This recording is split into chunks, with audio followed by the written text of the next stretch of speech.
Hey y'all, it's Crystal. Thanks for coming by today. It's just that time of the week. As always, as usual, I'm going to talk about my reading for the week. It's the weekly reading update. So yeah, let's jump right into what I finished this week and what's in progress and, all that good stuff. I hope that you've had a good week. Hope you're doing well. And my week was okay. It was an okay week. It's kind of one of those weeks, but whatever. It's fine. Life is life. So let's jump into what I have finished first. So, Week of Weird happened.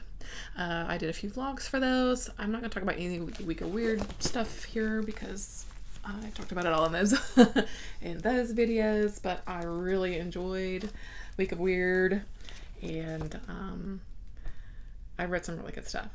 So, really excited for that. So, after Week of Weird, here's what I've been up to. I did finish Among the Hidden. I had this on my TBR for middle grade March. This is by Margaret, Peterson, Haddix. And I really enjoyed this. So I used the prompt for read a science fiction story.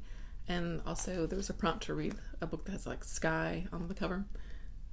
Yeah, double dipped for this one. And this is the start of a series, which I will absolutely be continuing on with because this was really good. And so let's talk a little bit about it, I guess. In this sort of world that we're living in, we seem to have a pretty, I don't know if it's oppressive is the right word, but we'll just say oppressive government here. And they've put in place basically a population rule where families can only have 2 children. And if they have other children, then of course it's highly illegal, and those children are usually killed, and yeah, it's a thing. So we're following our main character, this little dude here. His name is Luke, and he is a 3rd child. His parents have had him, and they've broken the rules, and he is of course kept in hiding in their house because he can't be seen because that would mean bad things. So I keep him hidden in the house. They live in a kind of somewhat remote-ish area, so he can like go outside to like help out in the barn. They kind of do like farming and things like that. But pretty soon in the beginning, the whole sort of surrounding area is going to be developed and people are moving in. And lo and behold, in a sort of neighbor house, he spies another 3rd child. And they kind of make this connection, and he learns a bit from this girl because she's a bit more attuned to the world. Her father kind of works within the government, so she kind of knows a little bit more about what's going on, and is a bit more kind of revolutionary. She's wanted to go, kind of protest and all kinds of things, and she just kind of opens up his world a little bit to the rules, why the rules are there, all that kind of good stuff. And so, like I said, Luke's world is just sort of opened up for him, and so basically, the story just kind of goes from there. And it's only a short one, but yeah, I really liked this. The ideas in here were really super interesting. The way it ended, I'm really keen to continue on with the series. I know I've got several of the series. I don't have quite all of them. I mean, it's a good, I think, 6 or 8 book series. So I am very eager to continue on with this series and see kind of what happens in this world and what happens to Lukey, because at the end, I am left with wanting to know.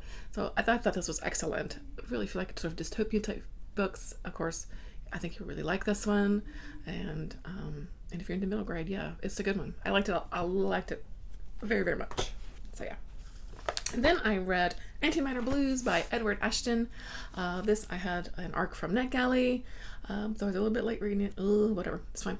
And this is book 2 of the Mickey 7 series that I read last year, and I really enjoyed Mickey 7. And so I was very, really excited to read the second book. And yeah, this was a lot of fun too. Mickey 7, this series in general it's not lighthearted because there's some things that happen in here, but it is a bit more of a lighthearted tone, I would say, to the story. Mickey 7 himself is just sort of classic kind of smart aleck, you know, and kind of a ne'er-do-well type of character. Always kind of getting into trouble, you know, that kind of thing. Just a funny kind of guy, funny kind of character. And so we are the world here. So to Mickey 7, there's a crew that is sent to this planet to try to kind of terraform it and, you know, get it inhabitable for humans if that's possible, that kind of thing. So it's one of those kinds of stories. Mickey 7 is what they call an expendable, and he is sent into dangerous situations purposefully to make sure that they get to this planet. And then once they got there, you know, if anything comes up, Mickey 7 is expendable, and his body, like that, Mickey 1, Mickey 2, Mickey 3, they all died, and a new Mickey is created. He's like uploaded into a new person. And so, like I said, Mickey 7, we're on Mickey 7, and then the story goes from there.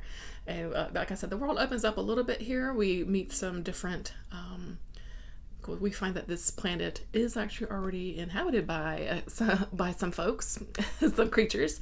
And of course, Mickey 7 is the link between the two, the human population and this sort of indigenous, you know, folks, we'll call them, that are already there.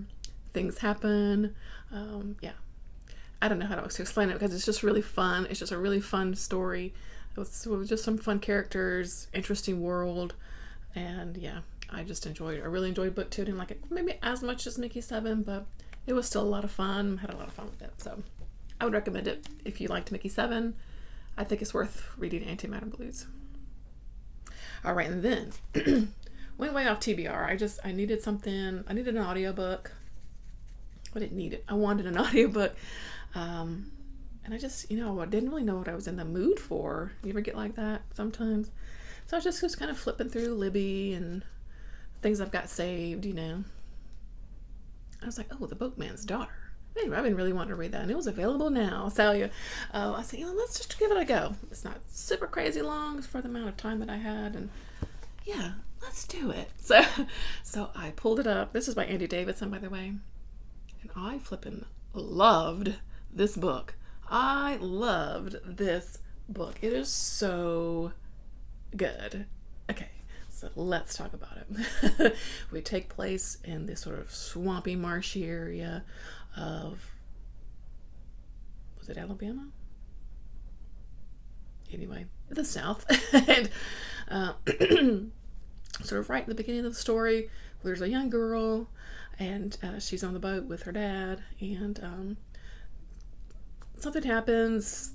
Her dad dies.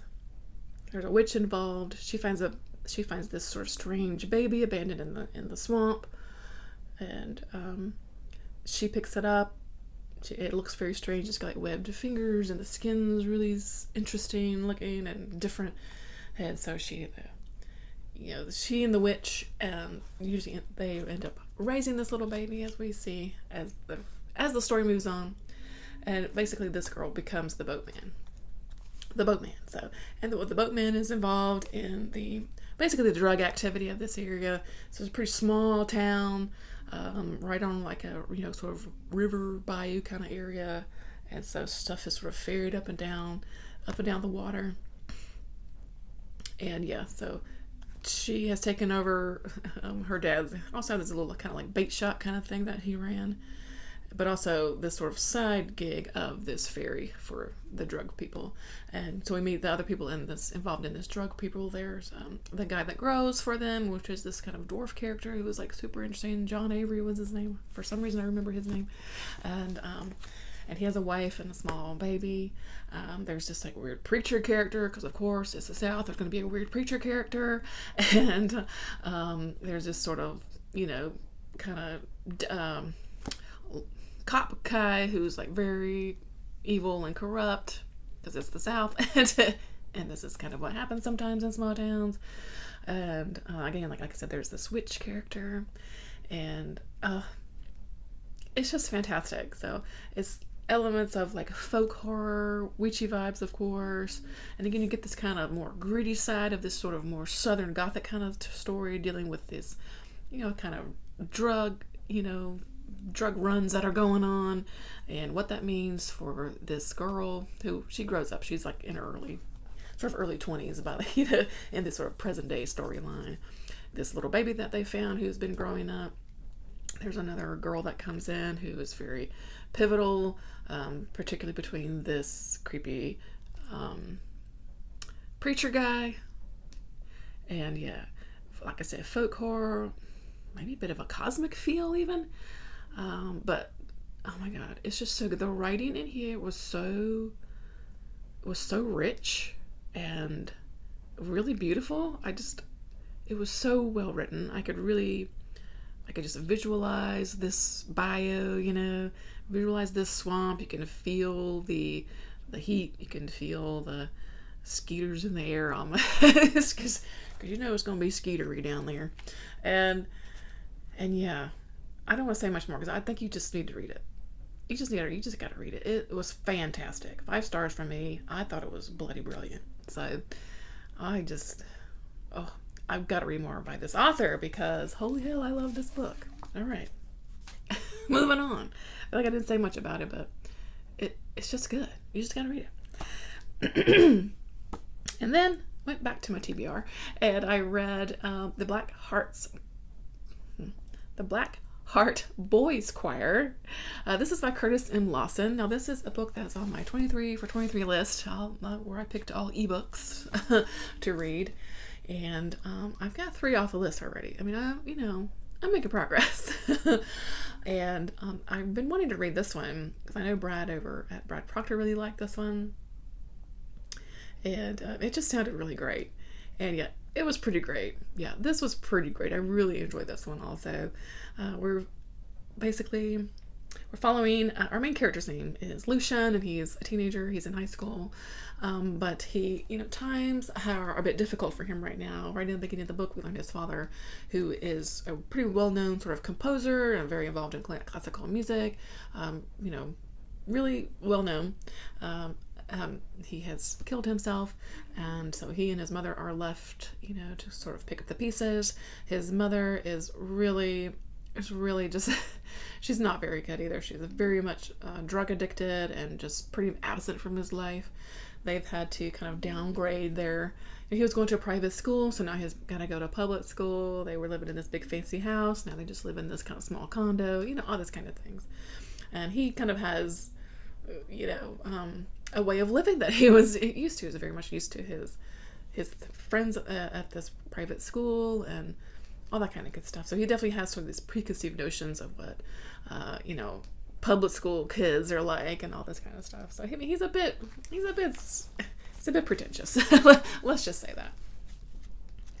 that. But he starts working at like this sort of local record store, and he does end up meeting another kid named Maxwell, and they kind of gets to be friends, even though he's weird. He comes to school wearing like shirt and tie and everything. Like, yeah, like I said, he's supposed to be a little bit pretentious, and then he kind of connects with these other 2 guys that are kind of like they're all kind of outsiders, really. So these 2 guys are kind of like gothy metalhead guys, but they also like are, for some reason, are really into classical music, because what's more punk than classical music? And anyway, so they, like I said, they end up forming this Black Heart Boys Choir is what they call it. And they practice singing and all the kinds of stuff, and it's just a friendship, really. And pretty soon Lucian stumbles onto this sort of unfinished piece of his father's that he was working on with another person, and it looks a bit damaged and somewhat destroyed, like it was marked through, and he's like, I'm going to try to finish this piece so my choir can sing it. It's meant for 4 people, yada yada. It's going to be great. Probably not so great. This piece of music is demonic. Yeah, it's demonic, and in him sort of trying to piece together these missing notes, a demon is called upon, and perhaps singing this piece in its sort of totality will bring on the end of the world. This definitely takes a really dark twist that I didn't quite expect. It gets really violent. Lucian and his, buddies turn a bit killery. Yeah, because that helps them kind of, find the music. Yeah, it gets really dark, and I just wasn't quite expecting that, and it's really good, and then the ending where it goes, yeah, it was just really, really good, and so yeah, I think if this sounds interesting to you at all, this classical music with these kind of bratty teenagers, mixed with some really dark stuff, I highly recommend it. I thought this was I had a really good time with this. It was really interesting, something different. The writing was really well done. I thought the characters were really, really well fleshed out, and you understood them and sort of their motives, even though it was a bit bloody. And yeah, I really liked it. I really, really enjoyed it. And so yeah, really, really good stuff. How many times can I say really? Okay. So I think that's all I finished. Yeah. So I do have some things in progress. I did finally start Margaret Atwood's poetry book that I had on my list to read because I had forgot that I said I was going to read this. This is Morning in the Burnt House. And yeah, it's just a really pretty big collection of some of her poetry. Just slowly making my way through. Liking it so far. Having a good time with that. I made a little bit more progress in Moon Witch Spider King by Marlon James. Still just kind of slowly making my way through it. Chapter here, chapter there kind of thing. And I'm just digging it. I'm really loving getting the perspective of this witch and learning about her backstory of Sogalon. She's a super interesting character. Really interesting. And we're already kind of definitely fleshing out some of the story from the first book. Some of kind of motives of some of the characters, or like what started off, the whys of what happened in the first book. So yeah, Black Leopard, Red Wolf was the first book. Yeah, enjoying that. What else? I started Blackwater by Michael McDowell. I've got through part 1. I'm doing this on audiobook, and I'm really liking this so far. Southern sort of family drama, I guess, really so far. With a super interesting character, Eleanor, who has captured my attention, and I'm very excited to see what happens as the story goes on. So yeah. I feel like I got something else in progress, but I guess that's it. I guess so. I'm trying to think. So next week, I think I'm going to dig into the Hacienda, because this is the book club pick for the Spinebreakers book club, which is run by Brad Proctor. I finally found my book. It was lost. It was just buried under my shelves. But I found it, so now I can read it. I was going to do audio, but the hold of my library is just miles long, so I don't think I'm going to get that in time. So I'm just going to read it. It's just a bit over 300 pages. And so I think I'm going to dig into that physically. Probably dig into it this weekend a little bit. And then over kind of the next week. So next week I'll, continuing on with this. Slowly making my way through with this. Making my way through the poems. And that's really kind of it, I think. I'm just kind of slowly kind of fade out through March and really get planned up for April, because April's going to be epic, and I've got my TBR planned out, and I'm excited for April. So I did get a little bit of book mail. I got my copy of Poking Holes, the sort of the special illustrated edition that he did. You could get the signed ones. It splurged a little bit. So Juan Valencia, of course, are played by Visions. And of course, the illustrations are by Jared Sarney, and they're lovely. They're really wonderful. And of course, signed by both of them. And Jared gave us a little doodle. Yeah, so that was exciting. So I got number 5 of it of 50. So yeah, and it looks like there's a bonus. So that is exciting. On a story that I get to read. I'm just excited to have this on my shelf. It's really well put together. It feels pretty sturdy in my hands, Yeah. I'm excited to have it. I really loved this collection. It is dark, gritty, emotional, good stuff in here. Happy to support my pals when I can. So, is that it? Yeah. What have you been watching this week? I did finish Moonlight Chicken, which was the Thai show I was watching, and it was lovely. It was so wonderful. Yes, it was lovely. I watched Semantic Error, which is a Korean show. Super cute, really super cute little K-drama about these college kids and these two guys that are kind of, enemies at first, a bit opposites attract, sort of enemies to lovers, but they come together in the end. Super cute and sweet. It's only a short one too. It's only like 8 episodes and like 20 minutes each. It's a super cute one.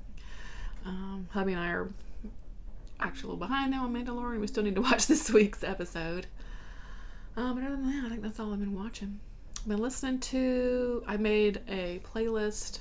I've been working on a playlist for my old school April, and I've just been making sort of an old school playlist in general. Songs I remember loving, from my childhood, teen years, maybe a little bit of my early 20s. So I got a lot of like 80s and 90s stuff on there, and that's been taking me down a rabbit hole of songs I've forgotten, and bands I've forgotten. Like, oh gosh, yeah, I remember watching, or I remember listening to this song and loving it, or whatever. So I've just been kind of going down that rabbit hole and listening to old stuff. That's been really fun. Jimin from BTS, of course, released his solo album yesterday, Friday. Listened to that. It's really good. There's just about 5 songs on there. Really good. I should be getting my CD soon. I did order a Weverse exclusive edition for it, so I should be getting that soon. I'm excited. It is shipped, so I'm expecting it'll come in next week sometime. And it's come from Korea, so sometimes it takes a week or more to get here. But anyway, that's about it. Let me know how your week has been going, what you've been reading, what you've been watching, what you've been listening to, and hope you're doing well. Thanks for watching as always. Appreciate your time. You know that I do. Till next time. Bye, friends.